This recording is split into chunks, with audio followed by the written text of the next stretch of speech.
Coucou tout le monde, j'espère que vous allez toutes et tous bien. Je suis ravie de vous retrouver pour cette série que je vous propose et qui a pour but de vous aider à mieux connaître de manière résumée la hiérarchie angélique, les 9 cœurs archangéliques, les archanges, le rôle des 72 anges de lumière et comment collaborer avec eux dans tous les aspects de votre vie.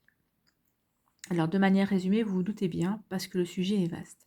Ces 72 anges sont nos anges gardiens et nous sont assignés selon notre date de naissance, mais nous pouvons toutefois travailler avec chacun d'entre eux en fonction de l'aide dont nous avons besoin. Allez, c'est parti pour la saison 5 et l'épisode 3 de cette série consacrée aujourd'hui à l'ange Eyaël. Alors d'abord, je vais vous présenter un petit peu l'arbre séphirotique que vous avez sous les yeux. Donc cet arbre séphirotique comprend 9 sphères angéliques. Donc la sphère 1, la 2, la 3, la 4, la 5, la 6, la 7, la 8, la 9. Donc c'est 9 sphères angéliques dont chacune est gouvernée par un archange. Et il y a une 10e sphère ici, qui elle est gouvernée par l'archange Sandalphon, et qui représente une sphère beaucoup plus proche de notre état d'être que nous pourrions qualifier d'intermédiaire entre les anges et les humains et où nous pourrions situer les avancées de la vague de vie humaine. Donc voilà pour l'arbre séphirotique pour la hiérarchie angélique. Donc nous, le séphira qui va nous intéresser, c'est le séphira numéro 9 qui est gouverné par l'archange Gabriel, ici présent. Donc voilà. Donc l'archange Gabriel gouverne le séphira numéro 9. Ce séphira se nomme Yesod, qui est la dernière étape avant la matérialisation. C'est le lieu d'interface entre la croissance et le réel. La compréhension de Yesod permet de comprendre comment la conscience peut agir sur le monde réel et inversement comment le réel est perçu par la conscience. Il transmet également les informations en provenance de la conscience supérieure, Tiferet. Alors, Tiferet, c'est le séphira numéro 6 ici. Donc, il transmet les informations en provenance de la conscience supérieure Tiferet vers le monde physique et vice-versa. Ce séphira numéro 9 correspond au cœur archangélique, les anges. Dans ce cœur des anges, tous les anges sont importants pour l'évolution de l'humain. Ces anges sont des facilitateurs, c'est-à-dire qu'ils aident les êtres humains à réussir leur vie terrestre. Les anges issus de ce cœur n'ont pas peur d'apparaître aux humains, ils sont très près de l'humain. Si vous les priez, ils viendront rapidement vers vous et ils vous feront ressentir immédiatement leur présence, sauf l'ange Eéel, parce qu'il est le plus lent de son cœur. De par leur nature, les anges adorent les humains et ils feront tout pour venir leur porter main forte lors de périodes difficiles. Cela fait partie de leur mission. Alors tout d'abord, faisons connaissance avec l'archange Gabriel. Gabriel est l'archange qui parle au subconscient en éclairant l'imaginaire et les émotions. Les anges réunis sous l'archange Gabriel développent la créativité et la reproduction en lien avec l'inconscient et les émotions pour concrétiser dans la vie présente tout ce qui a été porté dans les vies antérieures. Les anges de son énergie favorisent la famille et la régénération dans la concrétisation des éléments de la vie entre passé et avenir. L'énergie de son groupe invite à la féminité, à la fécondité et à l'éducation dans la famille ou dans la société. Cette énergie libère des sentiments et des émotions pour la régénération de soi et des autres. Elle est capable de tout restaurer, de guérir des maladies et de mauvaises habitudes. Alors la couleur de l'archange Gabriel, c'est le orange et le blanc lumineux, il a 2 couleurs. Et sa planète associée est la Lune. La régence maximale de l'archange Gabriel est du 10 février au 20 mars. Et le jour le plus favorable pour lui faire une demande, c'est le lundi, parce que bien sûr le lundi, c'est le jour de la Lune.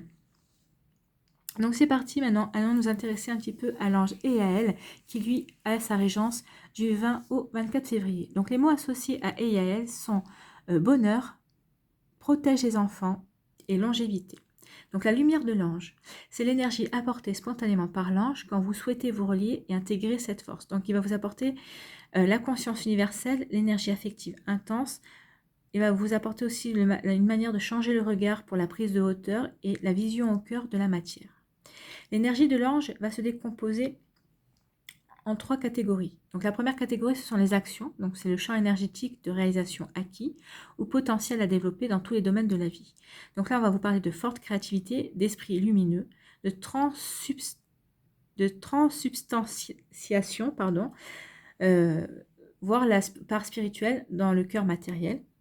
Accepter le quotidien et les contraintes familiales. La deuxième catégorie, ce sont les dépassements, ce sont les énergies que vous devez apprendre à dépasser. Donc ici, on va parler de difficultés de prise de recul, d'illégitimité, d'emprise émotionnelle et excès affectif et d'erreurs de vie. Et la troisième catégorie, c'est le développement. Donc ici, on va parler d'orientation et conseil de l'ange pour comprendre, faire grandir et élever votre chemin de vie. Donc ici, on va parler d'écouter ses intuitions avec confiance et légitimité pour devenir un acteur de la lumière. On va parler aussi de oser partager ses émotions et se reconnaître comme une parcelle du tout pour grandir. À savoir qu'Yael est l'ange idéal des professeurs, des éducateurs et de toutes les personnes qui ont des professions reliées aux enfants. La lumière de cet ange aidera ces gens à mieux comprendre l'enfant et son comportement. Il est aussi l'ange idéal des personnes victimes de violences. La lumière de cet ange vous aidera à surmonter vos peurs et à avancer vers un chemin beaucoup plus serein et harmonieux. Tout comme Damabia, l'ange Yael descend sur terre dès que vous faites appel à lui. Il est toujours prêt à vous soutenir. L'ange Yael est empreint d'une grande douceur. Pour annoncer sa présence, l'ange Yael vous effleurera tout doucement. Vous aurez le sentiment que quelqu'un vous chatouille en douceur les bras, la main ou la joue.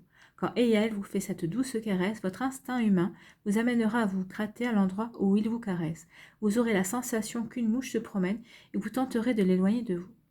Comme Yael est un ange porteur de joie et de bonheur partout où il passe, il sème la joie et rend les gens joyeux.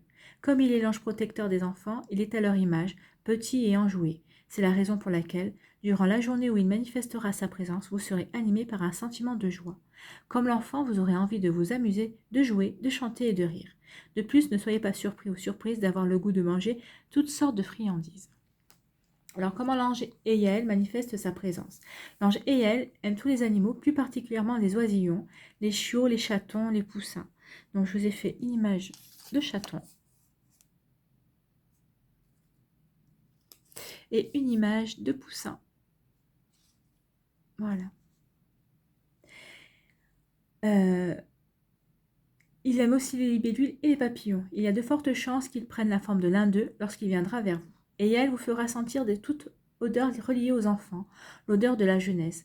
L'ange Yael risque aussi de vous envoyer des odeurs de sucreries telles que des bonbons. Donc, une image de bonbons. Voilà. Des bonbons, des chewing-gums et de la barbe à papa. Voilà. Ce sont ses odeurs favorites. Le premier mot qu'il vous fera entendre est enfant. Par ce terme, l'ange Yael vous dit qu'il est temps pour vous de prendre soin de votre enfant intérieur. Il est temps de vous gâter, car vous en avez besoin. Toutefois, le mot jeunesse est aussi très important. L'ange Yael s'en sert pour vous dire que vous avez besoin de guérir des événements reliés à votre enfance. Si vous le priez, cet ange vous aidera à renouveler une belle quiétude à l'intérieur de vous, ainsi qu'une belle joie de vivre. Voilà l'importance de le prier lorsque vous n'avez pas eu une enfance facile. Il vous fera entendre d'autres mots tels que « amuse-toi ». Il y a de fortes chances qu'il soit dirigé tout particulièrement vers vous, puisque vous en avez besoin. Et elle peut aussi vous faire entendre les mots suivants « joie »,« délice »,« bonbon »,« barbe à papa »,« chewing-gum » ou « gomme à mâcher » et « bravo ». Les spécialités de l'ange Yael. Une mission très importante de l'ange Yael est de rendre heureux les gens malheureux, autant les enfants que les adultes. Et Yael fera tout ce qui est possible pour que la personne en détresse puisse voir la lumière au bout du tunnel, pour que son cœur puisse à nouveau sourire à la vie. Il vous donnera la force d'avancer malgré la tempête intérieure que vous vivez.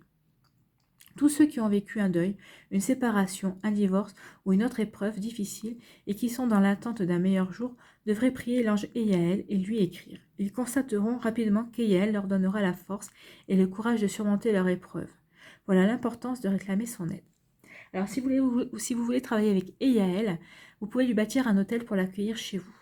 Alors, en guise de napperon, il importe peu, mais des imprimés avec des images d'enfants lui plairont. Donc, vous pouvez aussi imprimer des images d'enfants, ou si vous avez des enfants, vous pouvez mettre des images de vos enfants aussi. Les couleurs, bien qu'Yael affectionne le vert, la couleur importe peu si elle vous plaît. Donc, vous pouvez travailler avec la couleur qui vous plaît vous, ou sinon, vous pouvez travailler avec la couleur verte. La bougie blanche. Encens, myrrhe et benjoin. Et pour les parfums, bois de santal et toutes les odeurs fruitées. Donc, voici la carte de Yael. Donc, je vais vous lire le texte qui correspond à une énergie de méditation canalisée par Carole Uriot, qui est la créatrice du coffret Je suis, qui comporte 72 cartes. Chacune est consacrée à un ange gardien. Donc, ce texte rassemble l'ensemble du programme de vibration exprimé par le champ d'énergie de chaque ange gardien. En le lisant ou en le prononçant à voix haute, vous entrez spontanément en résonance avec les énergies sources de l'ange de lumière qui est en vous. Donc voici le texte. Et Yaël, je m'élève au-dessus des contingences du quotidien. Je regarde le monde avec de la hauteur pour bénéficier des meilleures énergies. La montagne est longue à gravir, mais avec cette force, j'avance en sûreté. Je suis transporté vers les sommets de la conscience éternelle, la même essence sous différentes dimensions. Dans chaque chose, je connais le centre de la matière, je relie le matériel au spirituel pour modifier le cœur des événements et partager une vie plus intense. Donc je vais vous lire également l'énergie de la signature.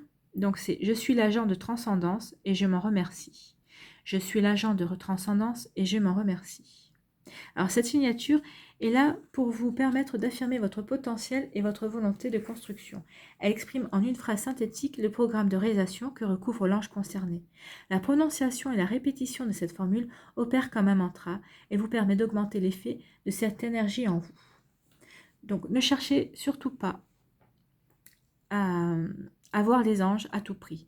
Laissez plutôt les signes venir à vous. De plus, si vous n'obtenez pas de résultat escompté, ne vous acharnez pas à obtenir une réponse coûte que coûte. Parfois, il faut laisser le temps faire les choses. D'autres fois, les anges ne pourront pas venir en aide, car cela dépend de votre plan de vie et de ce que vous avez à travailler. Dans certains cas, la seule façon que les anges ont pour vous aider, c'est d'attendre à vos côtés. Leur présence à vos côtés peut vous calmer et vous permettre de passer ce temps d'attente dans un état d'esprit plus serein. Voilà, c'est terminé pour ce troisième épisode de cette saison 5 concernant l'énergie des anges. Je tiens à préciser que les informations que je vous donne servent à vous aider au quotidien dans votre vie et que vous pouvez les compléter en faisant des recherches sur Internet. Vous êtes libre de choisir ce que vous faites de ces informations. Si mes propos ne reflètent en aucun cas vos croyances, alors n'en tenez pas compte tout simplement. L'important est de suivre votre cœur. Je vous remercie d'avoir pris le temps de regarder et d'écouter cette vidéo. Je vous embrasse et je vous donne rendez-vous pour un prochain épisode de cette saison 5. Prenez soin de vous et à une prochaine vidéo. Bye bye.